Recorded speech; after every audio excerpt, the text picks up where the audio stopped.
రథం ఎక్కడికి వెళ్తుందో నెక్స్ట్ వీడియోలో అయితే చెప్తా అన్నా కదా. మనమైతే అలా రథం అయితే ముందుకైతే కొనసాగించగా మనమైతే గుడిలోకి అయితే వచ్చేసి ఇంకా దేవుడి దర్శనానికి అయితే వెళ్ళిపోతున్నాం. అలా దేవుడి దర్శనానికి వచ్చామో లేదో కానీ జనాలు ఉన్న చోటికి మనం వెళ్తున్నామో లేదో, మనం ఉన్న చోటికి జనాలు వస్తున్నారో మనకైతే అస్సలు అర్థం కావట్లేదు.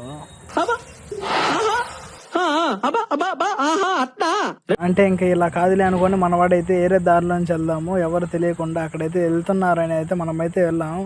అక్కడైతే వెళ్తుండగా ఒక పూజారి అయితే మమ్మల్ని అయితే చూసేసి ఎవరు అక్కడైతే వస్తున్నారని అయితే పోలీస్ సార్కి అయితే చెప్పేశాడు.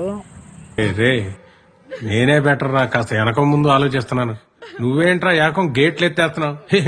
మనకు తెలిసిన సార్ అయితే ఉంటే మనమైతే అలా దర్శనం అయితే చేసుకుని అలా బయటకు అయితే వచ్చేసి ఒక ప్రసాదం అయితే తీసుకుంటే మనవాడు ఇంకోటి కావాలని అతనైతే అడిగితే నువ్వు పక్క అయితే వెళ్ళన్నాడు.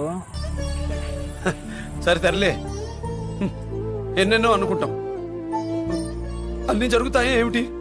అందరూ జనాలందరూ ఒకసారి కూర్చున్న సందర్భంలో ఏసీ అనేది హీట్ అనేది తట్టుకోలేక ఏసీ ప్లేట్ అనేది ఎగిరిపోయింది. దానివల్ల అందరూ అయితే చాలా కంగారు పడిపోయారు, కానీ దానివల్ల ప్రమాదం అయితే కాలేదు.